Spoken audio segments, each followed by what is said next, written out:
এসো হে বৈশাখ এসো এসো, এসো হে বৈশাখ এসো এসো, তাপস নিঃশ্বাস বায়ে মোর সুরে দাও উড়ায়ে, তাপস নিঃশ্বাস বায়ে মোর সুরে দাও উড়ায়ে, বছরে আবর্জনা দূর হয়ে যাক যাক যাক, এসো এসো, এসো হে বৈশাখ। নমস্কার, আমি সোমা। আমার নতুন আরও একটা ব্লগে আপনাদের সবাইকে স্বাগতম। আশা করছি সবাই আপনারা সুস্থ আছেন ও সুন্দর আছেন। আজকে পয়লা বৈশাখ, আর আপনাদের সবাইকে জানাই পয়লা বৈশাখের শুভেচ্ছা ও ভালোবাসা। তো বাংলা শুভ নববর্ষ আপনাদের কেমন কাটছে অবশ্যই কিন্তু আমাকে কমেন্ট সেকশনে জানাবেন, আর আমি কীভাবে কাটাই আজকের এই দিনটা। তো ব্লগটা পুরোটা দেখুন, তাহলেই জানতে পেরে যাবেন।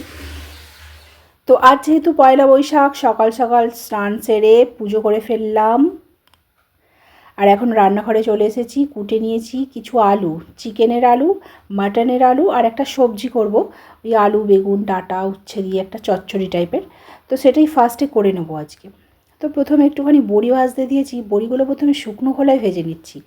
কেন বলুন তো, প্রথমেই যদি তেল দিয়ে ভাজি তাহলে আবার পুড়ে যায়। তো সেই জন্য প্রথমে শুকনো খোলায় ভেজে তারপরে আমি তেলটা অ্যাড করি। তারপরে হালকা করে লাল লাল করে একটু ভেজে নিই, ভেজে তুলে রাখি।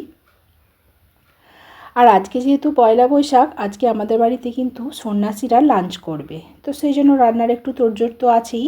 আর তাছাড়াও আজকে তো স্পেশাল ডে, পয়লা বৈশাখ যেহেতু। এখানে আমার বড়িগুলো ভাজা হয়ে গেছে, আর ওই কড়াতেই অল্প একটুখানি তেল, পাঁচফোড়ন, লঙ্কা, তেজপাতা দিলাম, দিয়ে তারপরে সবজিটা অ্যাড করে দিলাম। এখন এগুলো ভালো করে ভেজে নেব।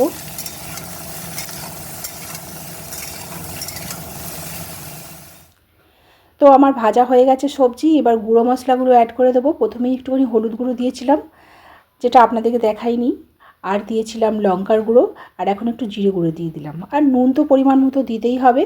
তারপর ওর ওপরে জল দিয়ে আর বড়িগুলোও দিয়ে দিলাম, দিয়ে এটা এখন ফুটতে থাক, সেদ্ধ হবে সবজিগুলো। তো সবজি সেদ্ধ হয়ে গেছে। আমি এখন গ্যাসটা হাই করে দিয়ে এটাকে ভালো করে চটচটে করে শুকনো শুকনো করে নামিয়ে ফেলেছি চচ্চড়ি। আর তারপরেই বানাবো হচ্ছে মশলাটা, ওই যেটা মাংসর মশলা, টমেটো, কাঁচা লঙ্কা, আদা, রসুন। তো এই মশলাটা করে নেব। আর চিকেনটা বলেছি অমরবাবুকে করতে, আমি মাটনটা বানিয়ে নেব, নাহলে অনেকটাই লেট হয়ে যাবে, বেলা তো অনেকটাই হয়ে গেল।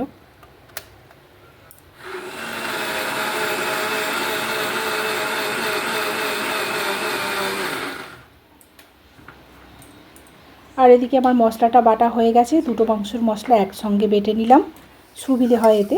আর এই যে এইদিকে পেঁয়াজ ভাজছে, মশলা দিচ্ছে চিকেনের জন্য। চিকেনটা এদিকে বানাচ্ছে, আর আমি ওইদিকে মাটনটা বানিয়ে নেব। চিকেনের আলু ভাজা হয়ে গেছে।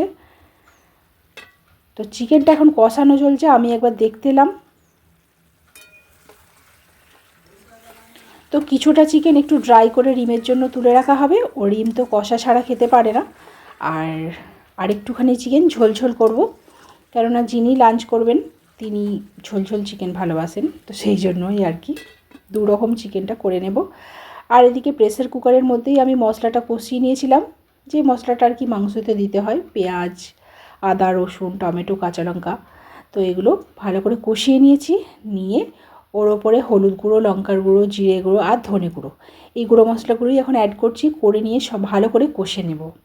একদম প্রেসার কুকারেই ভালো করে কষিয়ে নেব। একটু জাস্ট ধরে ধরে করতে হয়। প্রেসার কুকার তো কড়াতে হলে বেশি সুবিধেটা হতো, বাট একবারে বসিয়ে দেবো, টাইমটাও নেই, আর তাড়াতাড়ি করছি তো, কখন উনি খেতে চলে আসবেন সেই জন্য। এদিকে আমার খাসির মাংসের মশলা কষানো কমপ্লিট। আমি এখানে মাংসটা অ্যাড করে দিচ্ছি। আর মাটনটা একটু অল্প করেই এনেছে, অল্প করেই হবে। মাটন এমনিই বেশি খাওয়া স্বাস্থ্যের পক্ষে খুবই ক্ষতিকারক, সেই জন্য মাটনটা সবসময় অল্প অল্প খাওয়াই ভালো। এখানে আমার জল দেওয়া হয়ে গেছে, রসুন দিয়ে দিলাম, ওটা স্পেশালি আমার জন্য, মাটনের রসুন আমি ভালোবাসি। এই যে এখানে রেডি হয়ে গেছে মাটন কারি, একদম দারুণ টেস্ট হয়েছিল। আর এই যে চিকেনের ঝোল, এটা একদম লাল লাল মুরগির ঝোল। আর রিমবাবুর জন্য যে কষা তুলে রাখা হয়েছে, ও এরকমই পছন্দ করে। তো এখন মেয়েকে খেতে দিয়ে দিয়েছি। তো আজকে আমাদের বাড়িতে একটা সন্ন্যাসী খাওয়ার কথা ছিল, মানে লাঞ্চ করতে আসতো। তো আমি সেভাবেই রান্না করেছিলাম এক্সট্রা। দেখলাম যে এলো না, তো ওনার বউ এসেছিলেন, তো ওনার বউ এসে খাবার দাবারগুলো সব নিয়ে গেলেন। তো তারপরে দুপুরবেলা খাবার দাবার নিয়ে যাওয়ার পর আমরা লাঞ্চ করতে বসেছিলাম। মেয়েটাকে আগেই খেতে দিয়ে দিয়েছিলাম। আর যখন পুরনো বাড়িতে থাকতাম তখন অনেক অনেক সবাই সন্ন্যাসী খেতে আসতো আমাদের বাড়িতে। তো সবাই মিলে রান্না হতো, দিদি ভাই আমি, আমাদের শাশুড়ি মা সবাই থাকতো। সবাই মিলে মানে রান্না বান্না করে একদম 4-5 জন করে খেতে আসতো। আর এখন তো একজন একজন করে একটু কমে গেছে। আজকের ইভিনিং টিফিন হচ্ছে চিকেন মোমো, স্টিম মোমো।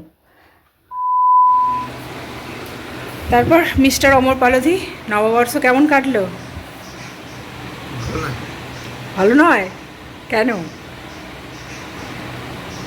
কারণটা কি? মাটন রান্না করে খাওয়ালাম, দিনের বেলাও মাটন দিয়ে ভাত খেলে, রাতেও খেলে, খাওয়া দাওয়া হয়েও গেল তোমার। আমারই পয়সা গেছে।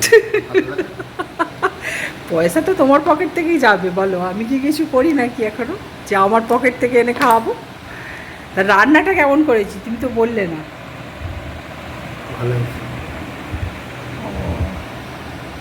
আর তাহলে পয়লা বৈশাখে তোমার কি নতুন পোশাক হয়েছে? আমার আর মেয়ের তো হয়েছে, তোমার কি হয়েছে? আমি নতুন পইতে। পৈতেটাও ভালো, ব্রাহ্মণ হিসাবে পৈতেটা নতুন পেয়েছো মানে অনেক। আর নিজের জামা নিজে কিনুনি কেন?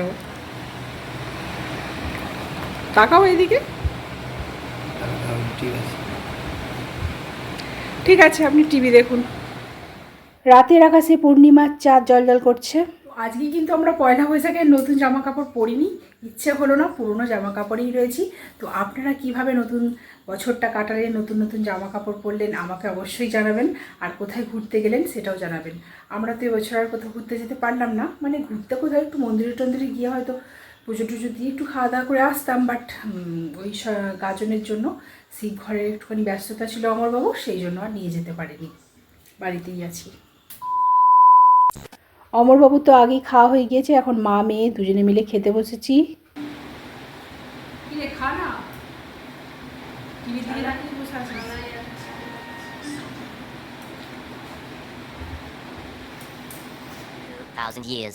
এখন বাজে হচ্ছে রাত্রি 11টা, আর এখন আমরা শুয়ে পড়বো। তো ব্লগটা এন্ড করে দিচ্ছি। দেখা হবে নেক্সট কোনো একটা ব্লগে। ভালো থাকবেন, সুস্থ থাকবেন ও সুন্দর থাকবেন। আর ব্লগটা ভালো লাগলে অবশ্যই লাইক শেয়ার কমেন্ট করে চ্যানেলটাকে সাবস্ক্রাইব বা ফলো করে নেবেন। আজকের মতো টাটা, গুড নাইট।